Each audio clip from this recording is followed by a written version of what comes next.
आज हमारा अध्ययन करने का विषय द्विघात समीकरण है। सबसे पहले हम जानेंगे कि द्विघात समीकरण क्या होता है।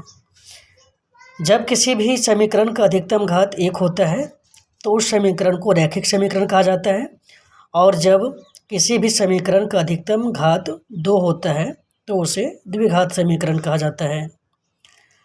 आज हम क्लास 10 का 4.3 अध्याय का अध्ययन करेंगे, जिसमें परीक्षा के दृष्टिकोण से 6 नंबर का प्रश्न पूछा जाता है।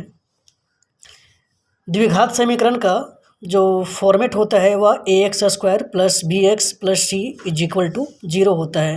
ये द्विघात समीकरण का स्टैंडर्ड फॉर्म होता है, जहाँ पर a, b और c जो होता है वह रियल नंबर होता है, अर्थात वास्तविक संख्या होता है। और जब a का वैल्यू 0 हो जाता है तो वह द्विघात समीकरण का स्टैंडर्ड फॉर्म को फॉलो नहीं करता है। इस समीकरण में हम लोग मूल को ज्ञात करने के लिए हम लोग सबसे पहले डिस्क्रिमिनेंट ज्ञात करते हैं, अर्थात विविक्तर ज्ञात करते हैं। विविक्तर ज्ञात करने का फार्मूला आपका होता है b² माइनस 4ac। d का वैल्यू ज्ञात करने के बाद अगर d का जो मान होता है वह 0 के बराबर होता है तो उस समीकरण का मूल वास्तविक होता है और दोनों मूल बराबर होता है।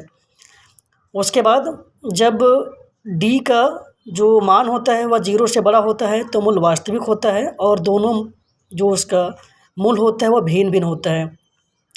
परंतु d का वैल्यू जब 0 से छोटा होता है तो मूल वास्तविक नहीं होता, अर्थात यहाँ पर मूल नहीं निकाला जाता है।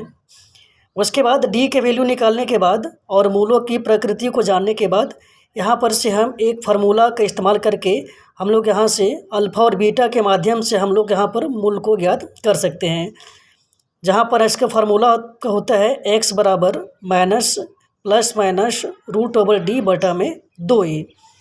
इसके बाद हम इसे सॉल्व करने के बाद हम इसको 2 भाग में बांट देते हैं। एक वैल्यू अल्फ़ा में जाता है, अल्फ़ा में प्लस वाले को लेते हैं और बीटा में माइनस वाले को लेते हैं। अब हम उदाहरण के माध्यम से अगली वीडियो में देखेंगे कि आखिरकार हम लोग मूल को कैसे ज्ञात करते हैं। धन्यवाद।